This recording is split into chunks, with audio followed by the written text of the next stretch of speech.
concede propicio a quienes celebramos el martirio de Santa Inés, imitarla en su firmeza en la fe.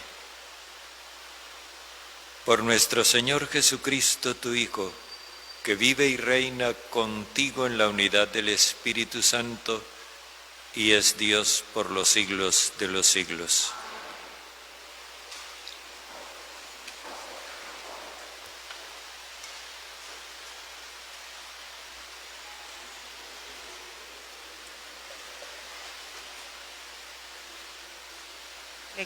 Lectura de la carta a los Hebreos.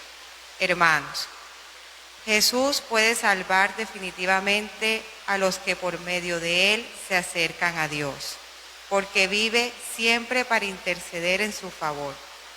Y tal convenía que fuese nuestro sumo sacerdote, santo, inocente, sin mancha, separado de los pecadores y encumbrado sobre el cielo.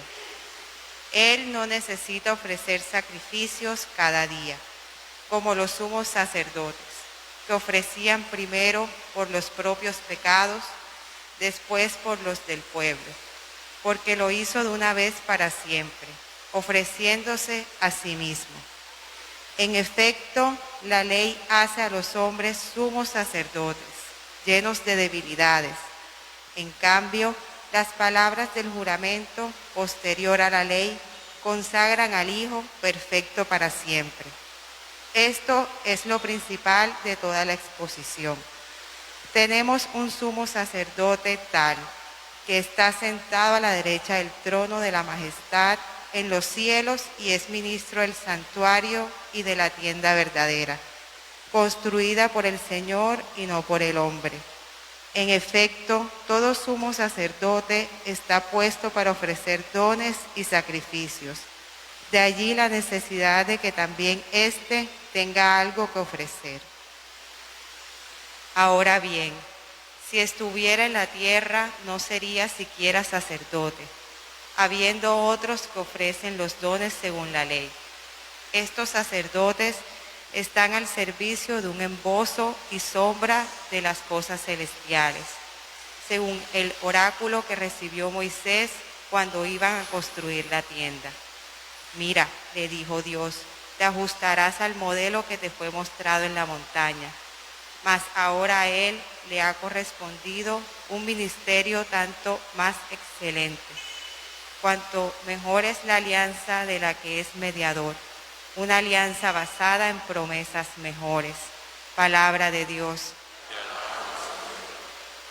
Aquí estoy, Señor, para hacer tu voluntad. Tú no quieres sacrificios ni ofrendas, y en cambio me abriste el oído. No pides sacrificios expiatorios, entonces yo digo, aquí estoy. Como está escrito en mi libro, para hacer tu voluntad, Dios mío, lo quiero, y llevo tu ley en las entrañas. He proclamado tu salvación ante la gran asamblea. No he cerrado los labios, Señor, tú lo sabes. Alégrense y gocen contigo todos los que te buscan. Digan siempre, grande es el Señor, los que desean tu salvación. Aquí estoy, Señor, para hacer tu voluntad. Tu palabra me da vida, confío en ti, Señor. Tu palabra es eterna, en ella esperaré.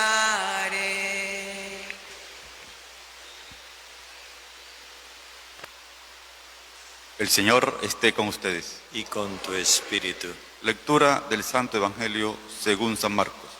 Gloria a ti, Señor. En aquel tiempo, Jesús se retiró con sus discípulos a la orilla del lago y lo siguió una muchedumbre de Galilea.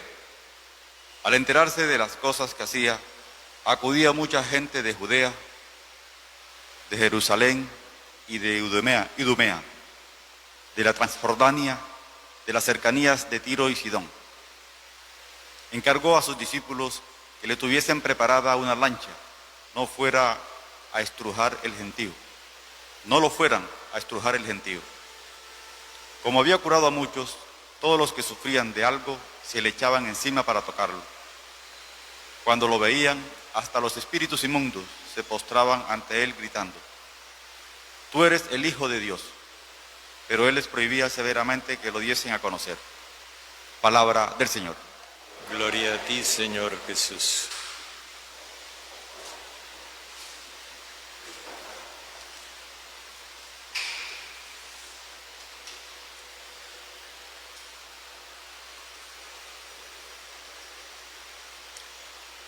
Estamos en un momento crucial del proceso que está haciendo Jesús, porque en este momento se ha difundido la noticia de todo lo que Él ha hecho.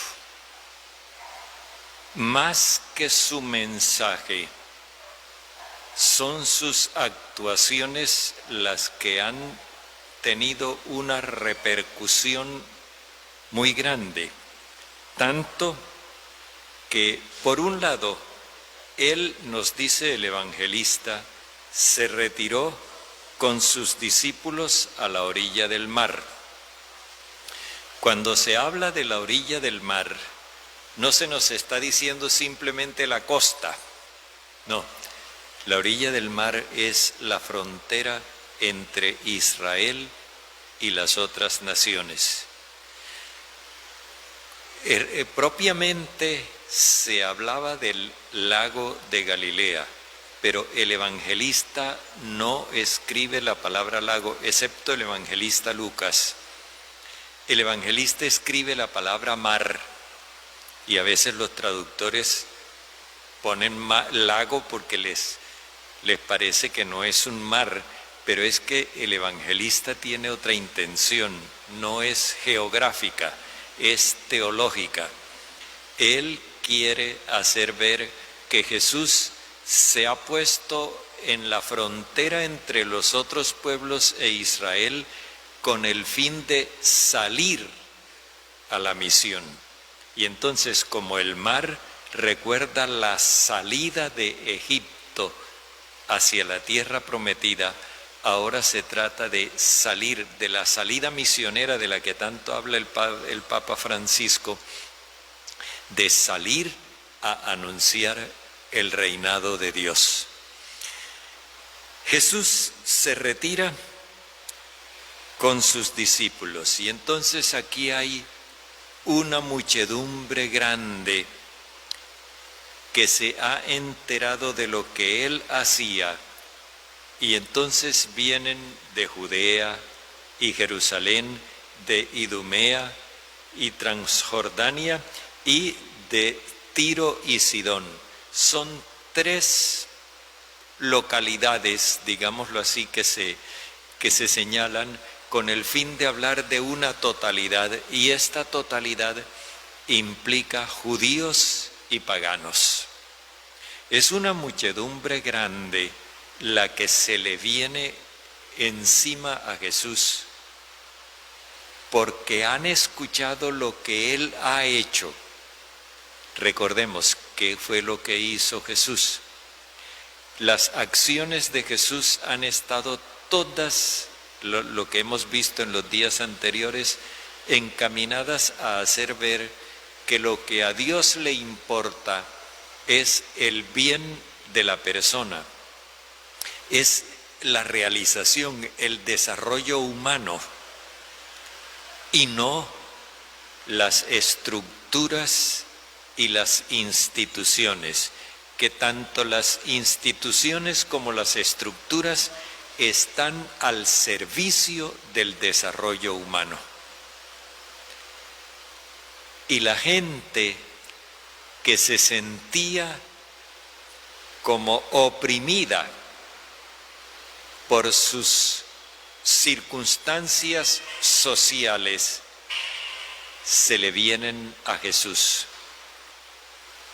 Aquí es importante ver que el panorama de opresión que nos presenta el evangelista es universal. De ahí que el amor de Dios también sea universal, porque el padecimiento es igual en todos los pueblos. Sin embargo, ocurre una cosa. Jesús ve las intenciones con las que viene la gente. La gente, repito, no tiene claro el mensaje de Jesús, solamente está enterada de sus acciones. Y Jesús ve cuáles son las intenciones con las que viene la gente y, digámoslo así, Él prepara una ruta de escape. Dice, encargó a sus discípulos que le tuvieran preparada una barquilla para que no lo oprimiera la multitud. Este oprimir no tiene el sentido simplemente de apretar o apretujar, no. Este verbo oprimir se refiere en la Biblia a lo que significa el atropello de las personas. Generalmente tiene un sentido político, o sea, los pueblos que son oprimidos por otros pueblos. Pero aquí se trata de que la gente va a querer como forzar, obligar a Jesús. Y por eso Jesús prepara como una ruta de escape que en cierto modo es como una advertencia. Si no se comportan, me voy. ¿Cuál es la razón? Como Él había curado a muchos, todos los que sufrían de algo se le abalanzaban encima para tocarlo. Ojo, aquí está la cuestión. La gente prácticamente le cae a Jesús por asalto. Quieren tocarlo para quedar curados. Aquí hay una suposición, y es la suposición medio mágica, supersticiosa, de que Jesús es como una especie de amuleto, que con solo tocarlo se resuelve el asunto. O sea, la gente se le abalanza y quieren como imponerle su propio programa a Jesús, porque no conocen el de Él.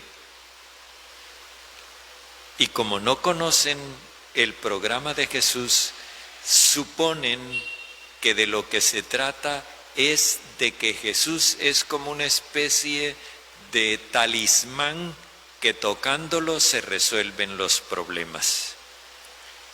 No saben todavía que hay que darle fe al mensaje del amor universal. Entonces la gente intenta como arrebatarle poderes a Jesús. Esa es la mentalidad supersticiosa. Suponer que se trata de una especie de agonía, una lucha en la cual se le van a arrebatar los poderes al que los tiene. Ustedes conocen eso en las creencias supersticiosas de que de pronto cogen una esquirla de la piedra del altar para ponérsela en la muñeca para el que le den con el puño, lo manden a la tumba enseguida, porque el poder de Dios está ahí en la muñeca. Eso es una concepción completamente supersticiosa. Y por eso es por lo que Jesús le hace esa advertencia a la gente. Cuando les dice a los discípulos que le preparen la barquilla, es como diciendo, o se comportan o me retiro. Jesús no se retira, lo que indica que en el fondo la gente se contiene. Pero por otro lado, dice, cuando lo veían, los espíritus inmundos se postraban delante de él. Ya aquí no hay esa avalancha, no se abalanzan sobre él, sino que los espíritus inmundos, es decir, los que tienen ideas que corresponden a los falsos oráculos o a las mentiras, esos tratan de hacerle un reconocimiento a Jesús como para ganárselo para su causa. Que Jesús asuma una especie de liderazgo y se convierta en un caudillo de desesperados. Tú eres el Hijo de Dios. Esta expresión, el Hijo de Dios, es bastante ambigua en los evangelios. Cuando está así, con artículo definido, el Hijo de Dios, generalmente está suponiendo el concepto que tenían los judíos de esa expresión, que era el rey que hacía y disponía a su amaño y antojo. Pero Jesús no afirma eso, porque Él no se presenta nunca como el que viene a disponer arbitrariamente. Sin embargo, aun cuando Él les prohíbe severamente que den a conocer eso, no expulsa los espíritus inmundos. ¿Por qué? Porque es que este es un panorama universal. Aquí están, digámoslo así, las mentiras que se manejan en el mundo. Y esa será la tarea de los discípulos de Jesús. Aquí hay una serie de sugerencias que no tenemos tiempo para analizar, pero cuando habla de la multitud, repite varias veces una gran multitud. Esa multitud alude al profeta Ezequiel, que hablaba de la multitud de peces. Y él había llamado a los discípulos a ser pescadores de hombres.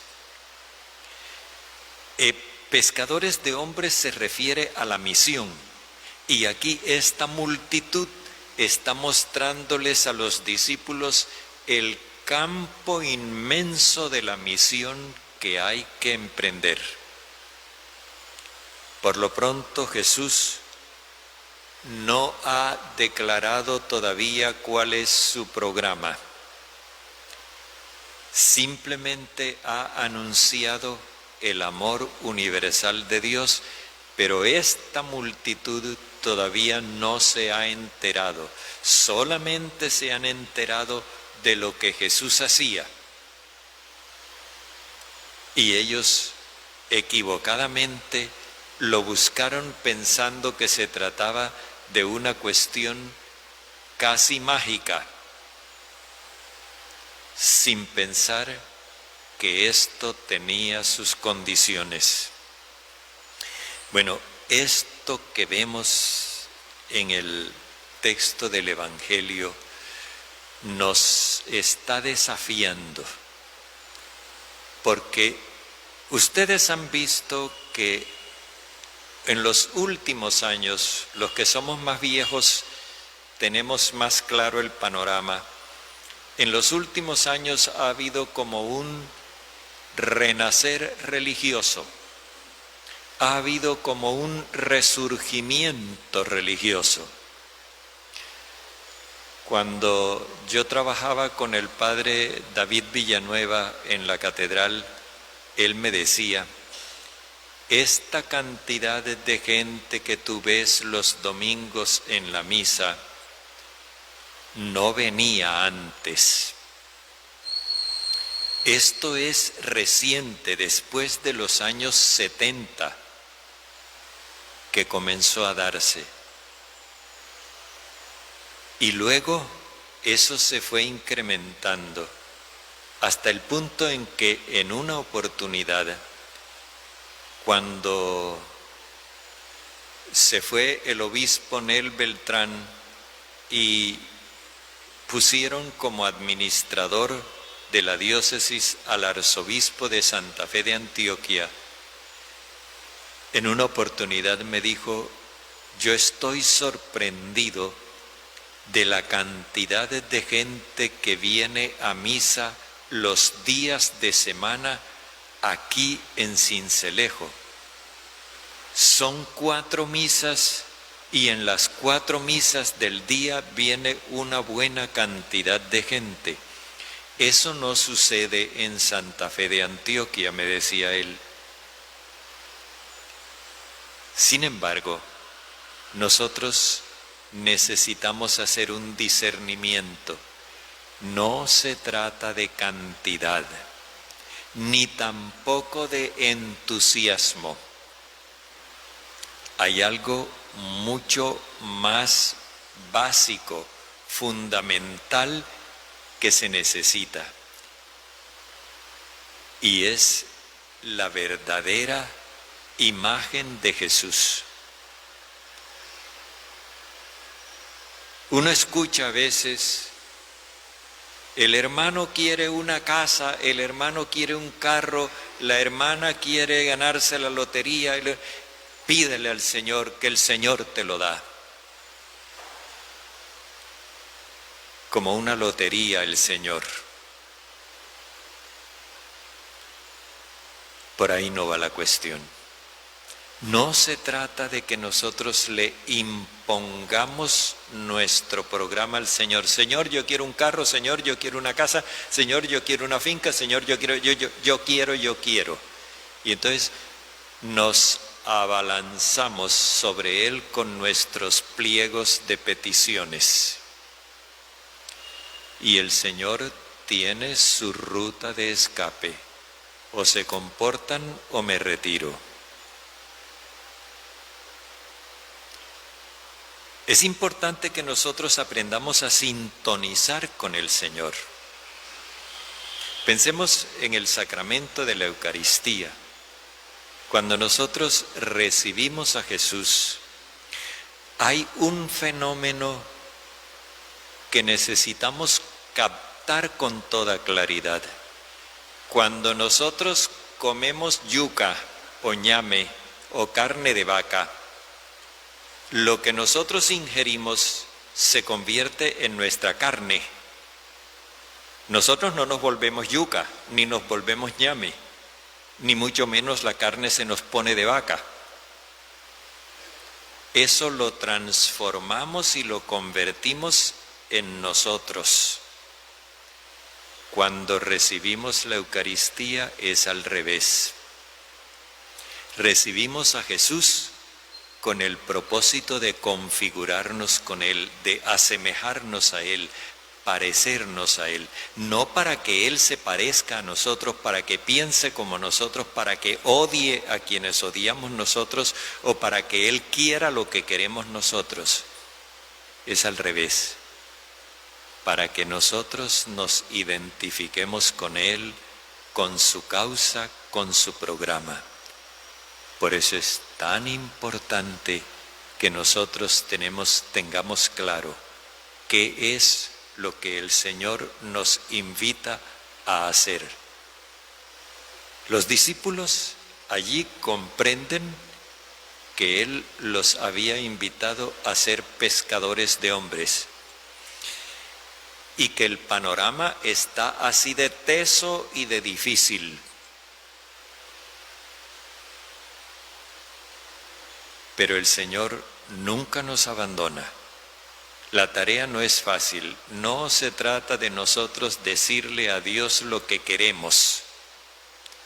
Se trata de que todos nos pongamos de acuerdo con Él en realizar lo que quiere el Padre Celestial, es decir, el designio de Dios. Y el designio de Dios ya lo conocemos por el mensaje del amor universal.